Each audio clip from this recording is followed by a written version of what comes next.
It is April 28th, 2020, and this is State Representative Paul Evans, along with Evan Source, who is my trusty voice in the back that you'll hear. Today's Coffee and Community is about the following. We believe it's time that we have an update on what we know and what we think you might want to know. We also think that there are things that we're keeping our eyes on that you might be interested in. We're also going to try to do a little bit of discussion about the areas we know that there are problems. We're going to invite you to share the problems you've been experiencing in specifics, because right now it is a situation where we're trying to fix each problem in order to fix the next problem. The legislation passed at the Congress was in many ways well intended, but there's a lot of specifics that we're still trying to figure out. And then last, we're going to actually talk about some of the things we're hoping to be able to work on soon. So let's first deal with the sit rep. There are about 3 million cases worldwide of coronavirus 19. Most estimates have it somewhere around 205,000 deaths. Here in the United States, some report as many as 1.2 million, although the New York Times currently reports about 987,000 cases of COVID-19. New York Times reports about 51,000 deaths. Some reports have it up to 56,000 deaths. However you look at the data, it is certainly much larger and much more involved than the average yearly flu. And it certainly is something that over the last several months, having that many Americans die warrants our attention. Here in Oregon, as of today, we have about 2,354 total confirmed cases, with about 92 Oregonians who have passed as a result of this. Right now, the confirmed cases of those that have been tested right around hovers 4.6 to 5%.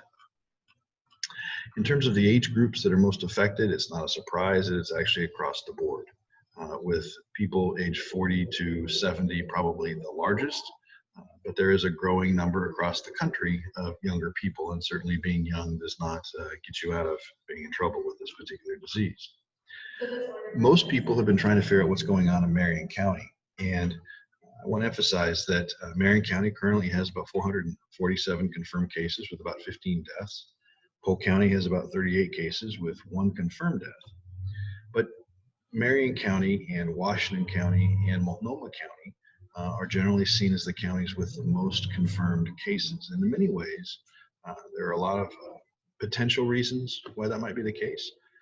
I'm hoping that one of the contributing factors is not the fear of folks going in and actually asking for help. Fear from populations perhaps that have been told by this presidential administration that they shouldn't be seen or heard. And in contagions, that certainly never helps when you're trying to figure out how to fix the problem. But nonetheless, Multnomah County, Washington County, and Marion County still seem to be leading the pack in terms of the number of confirmed cases. One of the other things that people have been asking recently about has to do with PPE, personal protective equipment. And as of today, there's some statistics that I want to share, but I want to be clear that these statistics are a little bit flexible, meaning that we're not exactly certain that the methodology by which reporting is going on is as accurate, especially in organization to private entity direct relationships. But in general, there's some trends that I think are worth noting. So here we go. In terms of federal supplies, we've requested somewhere in the neighborhood of about 1.7 million surgical masks through the federal system. We've received about 48% of that. We've received about 800,000 plus or minus. We also, through the state procurement process, we've received somewhere between 4.8 to 5 million out of 14 million that's requested. Now, we've also had about 105,000 donations. What that number doesn't take into account is perhaps private business contracting directly with a CCO, a hospital, a clinic. So the point I want to raise is that we are slowly getting a handle on having PPE, but even still, it's mostly for first responders and health experts. And that's something we're going to have to be looking at as this contagion continues. When it comes to the N95 masks, from the federal government, we've requested somewhere in the neighborhood of 2.5 million. We've received about 13.7% of that. I want to emphasize that because still doesn't make sense to me how masks, which are quite frankly far easier to find than some of the other things, why Oregon's received so few of those. That's something that we need to be keeping a watch on. In terms of state procurement, well, quite frankly, we haven't done a whole lot better on the state side. We've requested about 18 million and received about 500,000. So about 3% of what we've asked for, we've actually gotten. We have, of course, received some donations. Now, when it comes to the N95 mask, the other piece that's missing is because a lot of construction trades use them and have donated them, they may be donating them directly to health providers or other first line essential personnel. So we're not exactly certain that the pipeline itself recognizes just how many donations of that particular item have come in. So that's something to watch in coming weeks and months. In terms of federal supply statistics, when it comes to surgical gowns, we've requested somewhere in the neighborhood of 1.5 million, and we've received 71,000. That's about 5% of what we've been asking for. On the state side, we've requested 870,000, and we still are actually at about less than 1% of those coming in. Now, I want to emphasize here locally, Watershed has stepped up. It's a Salem business, and over the last 10, 12 days, they've produced somewhere in the neighborhood of 20 to 25,000 gowns. They're producing 2,200 a day, but they're actually providing those directly to hospitals and clinics. So I guess the thing that I want to emphasize when we talk about PPE in general is once we have an opportunity to recover from this particular disaster, we probably want to get a better handle on the logistics chain and how we account for precious resources. Because if there is a second or third wave, it's very likely that we're going to be needing at least this much PPE, if not more. All right, so other things that might be of interest as we look forward toward the summer. It is pretty well known in Oregon that we ended the legislative session in 2020 without actually finishing all the budgets. What that meant was that the emergency board had about $50+ million that they could spend for the remainder of the interim. While there had been talk about a special session, in fact, many of us in the legislature believe there would be a special session in March or in April, the governor thus far has decided not to call us into special session. What that means is that the E-Board, which is the governing body from legislative perspective during the interim, they had to prioritize some level of assistance to ensure that gaps were being filled. And what that means is, with the federal government passing literally trillions of dollars of assistance over the last 2 months, there have been significant gaps. And what the legislature tried to do through the E-Board allocations was prioritize those gaps and help the federal dollars stretch a little farther than they might otherwise have. So I want to talk a little bit about what the E-Board allocations were that were approved on April 23rd. And it's easy to get lost in the numbers, but I want to emphasize some of the reasons for those investments. When it comes to Housing and Community Services Department, safe shelter and rental assistance received an allocation of about $12 million. Now that doesn't seem like a lot, but it again is designed to help supplement and gap fill. And it is specifically for rental assistance, safe shelter alternatives for Oregonians who have been impacted especially hard by the income loss or unemployment. And again, remember, since this thing started, we've had somewhere in the neighborhood of 330,000 Oregonians file for unemployment. That's something never seen before in Oregon, and we're struggling under the weight of that effort. One of the most important things to prevent homelessness is to ensure people have at least a little bit of more flexibility to maintain in their home, and so that hopefully the theory is when the economy kicks back up and they can get back to work, we can catch them up. But $12 million in that support. We put another $3.5 million in direct housing and community services, which basically include hotel and motel vouchers for vulnerable populations, including some of the homeless and some of the farm workers. These funds will be awarded to the organizations identified or informed by the regional continuums of care. So I want to emphasize, this is not simply just handing out money. It's providing money to folks who have a caseload. They know what they're trying to do. They know which folks are trying to help, and that's what we're trying to do. $8.5 million will be dispersed by Housing Community Services directly to community action agencies. Here in the Willamette Valley area, that goes to an organization led by Jimmy Jones, who is doing good work. We're hoping, I understand, Evan said that they'd be getting the money by next 2 weeks. So hopefully they can hold on for that long. It's a big ask, and they do a lot of work already. When it comes to the money, we're also trying to ensure that the rental assistance payments to landlords is involved, because it's one thing to say, all right, landlords, you've got to make sure that people can't be kicked out. It's the other hand to recognize that a lot of landlords have mortgages to pay too. And this money was designed to provide emergency relief and support, hoping that the federal dollars will start pouring in to be able to keep faith with both sides of that equation. The rental assistance for COVID impacted low-income people at 50% or less of the area median income. That's the key qualifier. We also put some money into Oregon Business Development Department under business assistance. Now, what is lost is that there was a number of programs that the federal dollar, the CARES Act, went to try to support. And we've found a number of reports in the news of businesses not so small, like the Los Angeles Lakers, for example, and certain very famous food chains, receiving small business support because certain banks decided to play favorites with the federal dollars. We'll get to that in a minute. But the other thing is that the law was actually written to, in a way, discriminate against businesses that had less than 3 employees. So what we're trying to do with the amount of money that the e-board put out is emphasize support for those smallest of small businesses that also have costs, and quite frankly are the ones that are closest to the edge. So many small businesses face cash flow shortfalls, especially during the months that, because of a recreation industry, many small businesses count on the summer months, spring and summer months to be their bread and butter. So we put some money in to try to help support those small businesses who have been by executive order constrained from operating under normal circumstances.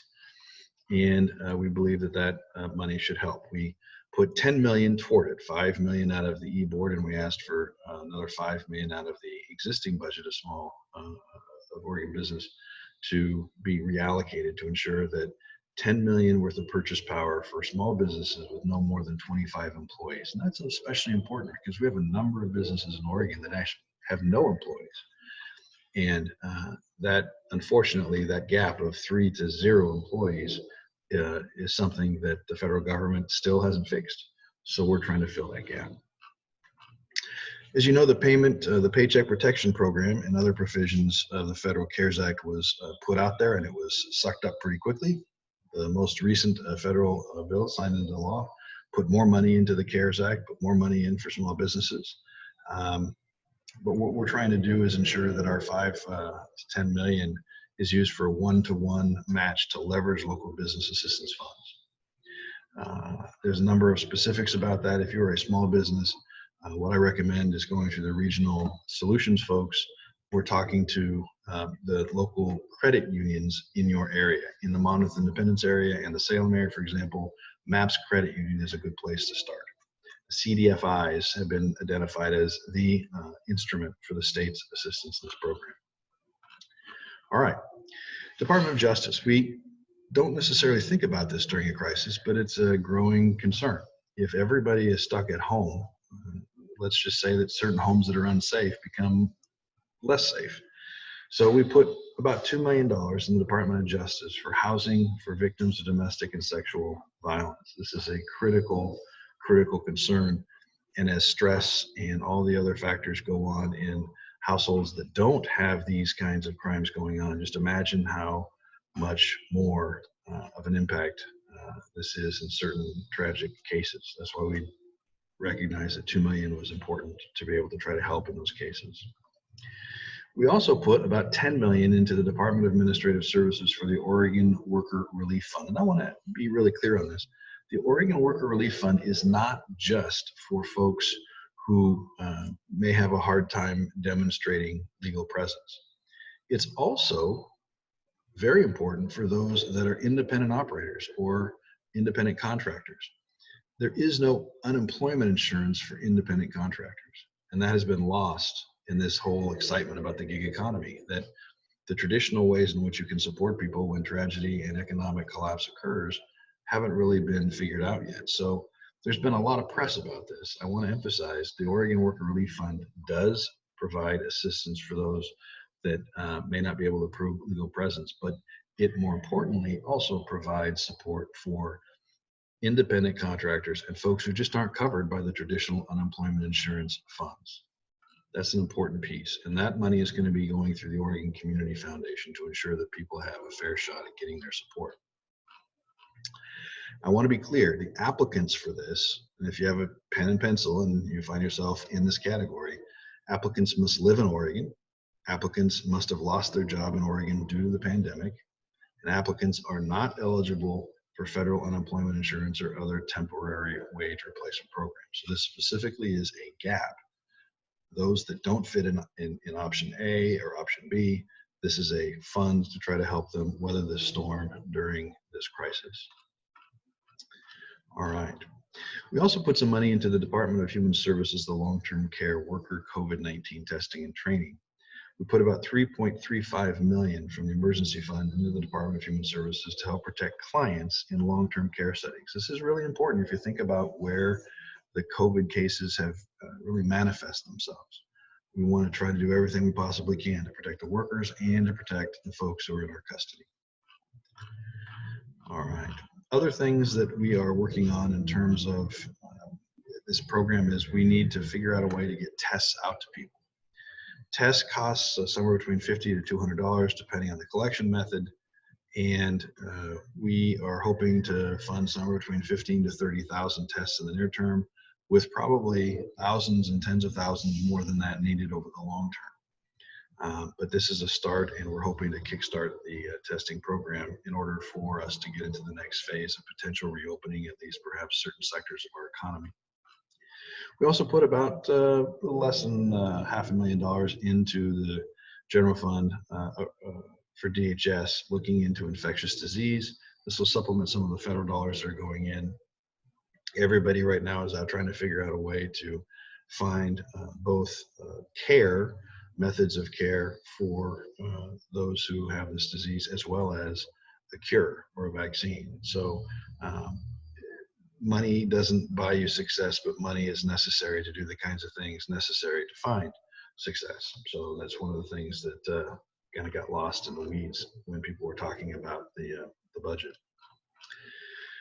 The last thing I want to talk about briefly is that the Department of Administrative Services was also given limitation for $300 million of federal funds. And one of the things that sometimes people ask me about, and certainly call Evan all the time and email him about, you see these billions and millions sometimes getting confused. What's the federal role? What's the state role? In the state of Oregon, we have a two-step process for expenditures. Money first has to be allocated, meaning that the legislature has to determine with the governor's approval that money of a certain amount goes through an agency. But they also have to have the authority to spend the money. And when more money comes in or more money is available than was allowed to be spent, there has to be a limitation provided, meaning that the legislature says, okay, that money coming in can be used, but it needs to be used for these purposes. So when you see $300 million, I want to be very clear. There's been some people saying, oh my goodness, Oregon is taxing to raise $300 million, or they're doing this, or they're reallocating $300 million. That is not happening. Can't happen. The E-Board had a total budget to be able to spend of $50 million. They didn't spend the full $50 million. But what we did do, or what the E-Board did do, is provide that federal dollars coming in, especially through the different types of emergency assistance, can be put through the Department of Administrative Services and be used for funding to support our response to this crisis. So when you see the $300 million figure, it isn't that there was somebody playing any games. It was simply saying, okay, there's more money coming in than we had planned from the feds. We're allowing DAS to actually be able to put rules in place to be able to expend those funds. All right. Lastly, we put about $8 million into the special purpose appropriations for wildfire costs. It seems weird to be sitting here in April when we're talking about contagion, talking about wildfire. But even though we are responding to this crisis, nature's continuing to do what it needs to do. Forests are growing, and it's going to soon be the dry season again. And we have to be able to walk and chew bubblegum at the same time. All right. So that's where we are in terms of the situation.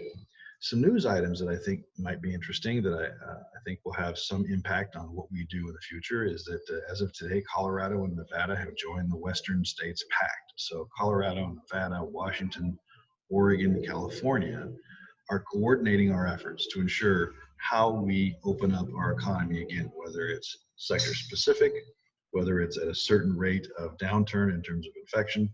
All of those different data points are being put together, and the leadership among the states are working together as a region, which again, I think is a good thing for us to be doing. It's unfortunate that the federal government hasn't provided more consistent, coherent, or usable guidance.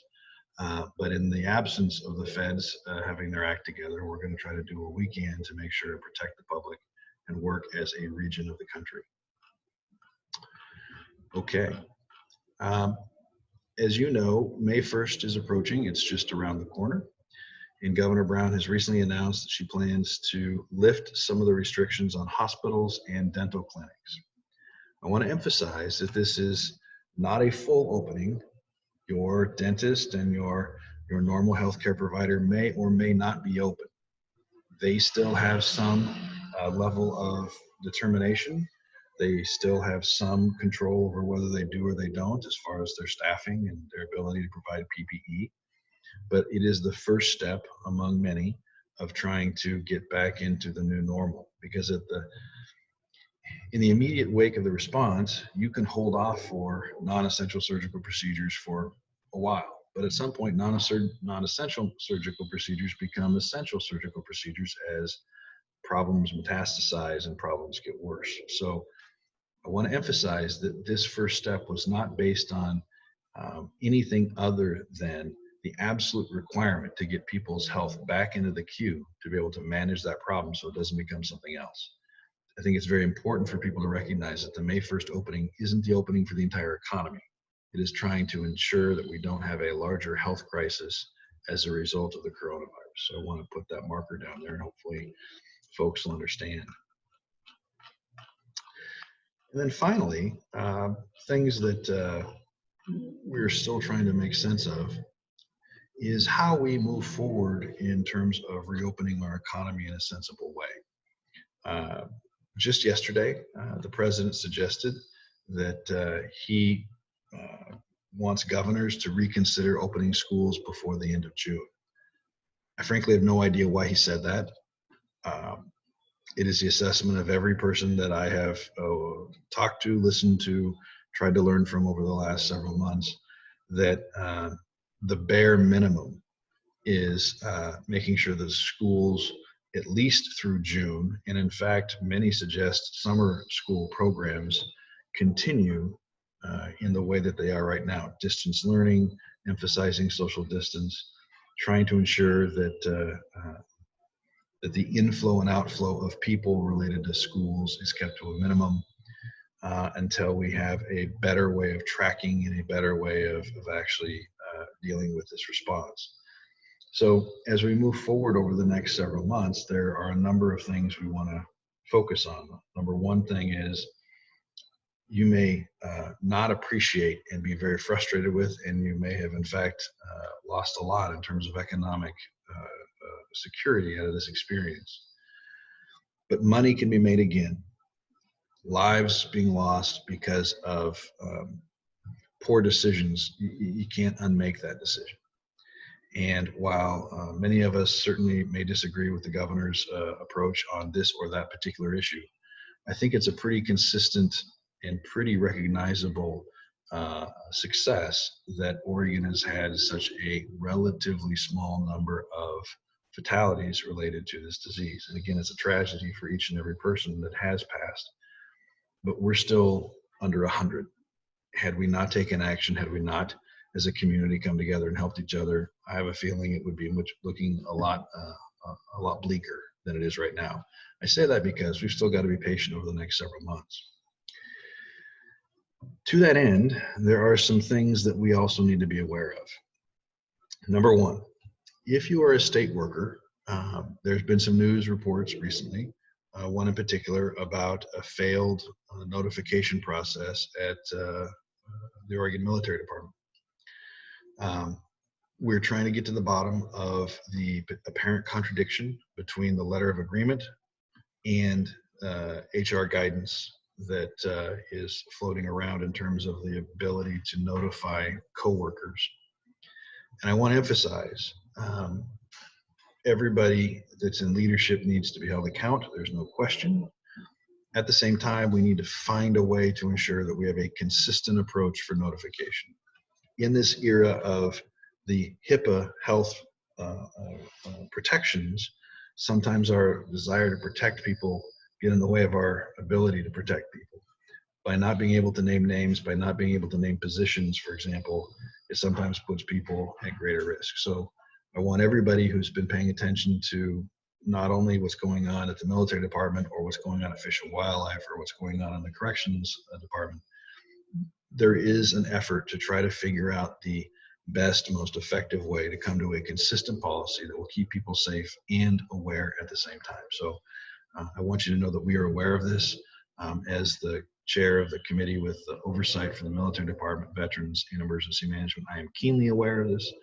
And in fact, I'm meeting with the Adjutant General tomorrow morning on Wednesday to talk about ways we can improve notification in the military department. But I want to emphasize that contradictory guidance can sometimes be for many, many reasons, and we just have to fix the problem instead of the blame. In the time I have remaining, I want to move just a little bit to some of the things I'm hoping we're going to be able to accomplish over the next several months and years. One of the things that Evan and I have learned over the last several months is that not everybody knows what a legislator can and can't do. And while certainly every legislator would like to think that we can outrun trains and jump high buildings and do those kinds of things, the legislature is really a body of 90 that is a co-equal branch of government that has a role to fill having to do with providing the governor with the money and resources needed to execute a plan, and at times the statutory authority for adjustments to how those organizations operate. What does that mean? It means we can provide policies, we can provide support, we can work constituent cases, which I want to emphasize and praise both Evan as well as the folks that work with legislators. They are doing yeoman's work in terms of taking each individual constituent case piece by piece.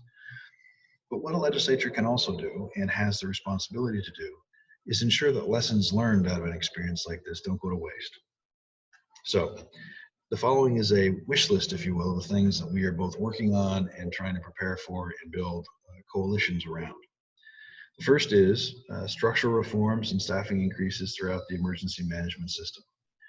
There were hard-learned lessons in March, especially mid-March and April, that we're going to try to follow up on and try to improve upon. Elements of House Bill 4041 from the last session will likely be the core of a piece of legislation that I hope to move forward in the next session. I believe that it will have actually greater support as a result of what we've learned over the last several months. We also want to improve full staffing for something called ORSAP. It is the structural post-catastrophic structural assessment program within the fire marshal's office. Now, understanding this is a contagion we're working on right now, but we also recognize that we have programs inside the fire marshal's office that we expect to operate, but we've never provided them funding. And had there been a seismic event on top of what we're doing right now in dealing with the health crisis, this would have been a huge gap, and we need to fix it. The third is we need to look at the regional and state stockpile standardization. As alluded to earlier, we really don't have our thumb on an effective way of capturing what material is in the pipeline and what material is going out and how it gets distributed. We need to work on that. We also need to come up with a standard. I'm hoping to push for a year's worth of stockpile as a legislative requirement, but we'll see where that goes. We also want to look at regional and state revolving loan funds for small businesses to sustain baseline levels of activity. We shouldn't have been caught flat-footed the way that we were this time. And though we have a number of programs in Business Oregon, there isn't the level of flexibility that there should be for disasters like this. And my fear is that in the House District 20 area, we're going to probably lose somewhere in the neighborhood of 10 to 15% of our small businesses. And while sometimes businesses fail for reasons that are beyond the contagion, I would like to think that we can do better and provide a better service for the folks that are fighting it out every day on Main Street. We're going to look at changes to delivery instruments associated with unemployment insurance. We're going to have to figure out a solution to this gig economy problem in independent contractors. We're also going to have to establish formalized micro, small, medium, large, and national business grants loans for voluntary usage during prolonged economic emergencies. This is not just for small business, but tools that are available to help larger businesses that are employers be able to maintain during a time like this that is certainly not a part of the normal business cycle. I hope we also can look at adjustment of workforce development from the HEC to the Bureau of Labor and Industries and establishment of a WPA-style Oregon Workforce Corps with a minimum of 3 categories: focus on agriculture, fisheries, and forestry. Things that, oh, by the way, we've identified agriculture and fisheries are even more important when supply chains for food become at risk. That's one of the goals I think we'll actually find most support on.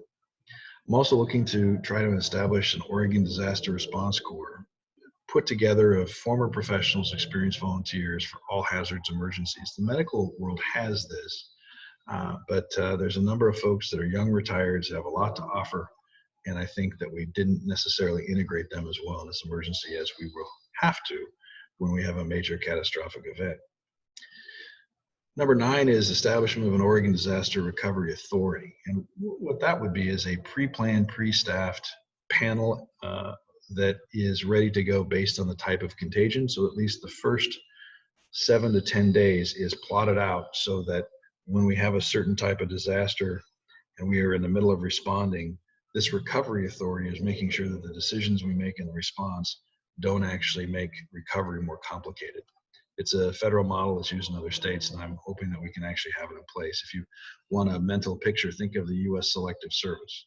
It isn't used right now, but if there is a draft, we know what goes into place. We know how to put that structure into effect. Establishment of an Oregon Disaster Response Assistant Depository. And I'm hoping that that will either be a state bank or something similar, but basically funds specifically for getting society through the crisis that doesn't rely upon a profit motive. And I think the profit motive has both in the great economic recession as well as this most recent experience demonstrated that banks, by their very nature, it's not their fault, but their very nature are for-profit institutions. They want to minimize risk. And during a disaster, you're trying to actually help support the riskiest adventures, riskiest entrepreneurs. So that's something we have to look at. Establishment of emergency manufacturing fast-track authorities, similar to the federal government. It makes no sense to me that the governor doesn't have the authority to literally turn to some of the businesses in Oregon that make some of the best sportswear, some of the best emergency equipment, some of the best technology in the world, and turn it to a specific need as long as they are compensated at market value. We need to look at that.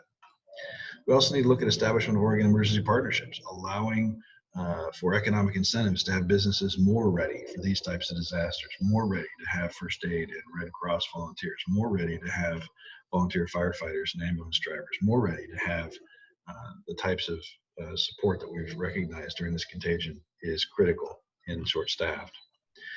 Also, hoping to invest in resiliency broadband projects. It is not a coincidence that the poorest school districts, the most rural and in some cases underfunded, don't have access to the same level of network capability that some of the more affluent areas do. We've got to fix that. That is a level of fairness.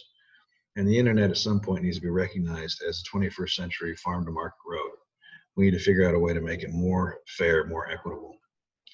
And then ultimately, the last thing is targeted investment in resiliency infrastructure. We need to get the open spaces program in place. We need to ensure that we have the ability to respond when crisis calls.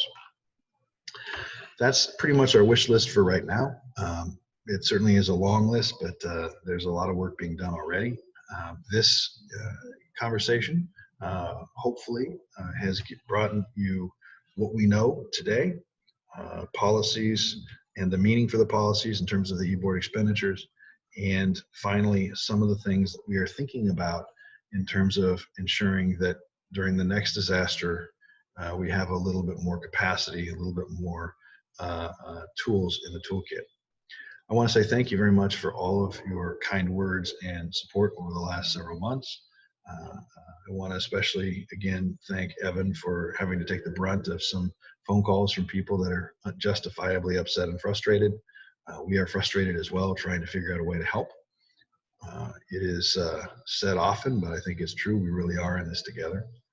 And at the end of the day, we're hopefully going to come out of this together stronger.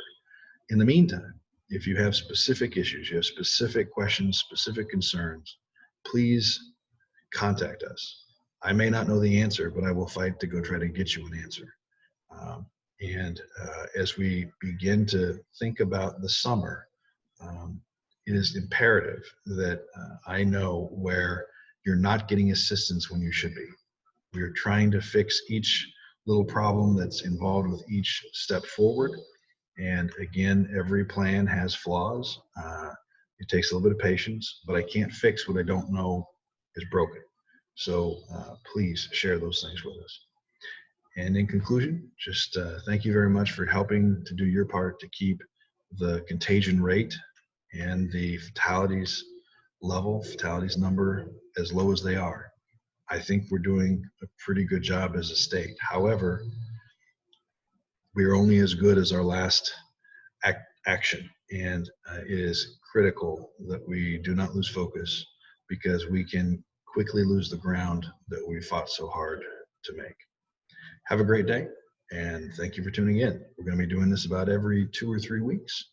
And if you have questions that you want us to answer at the beginning of the program, we'll put those up first if you can get them to us. Thank you.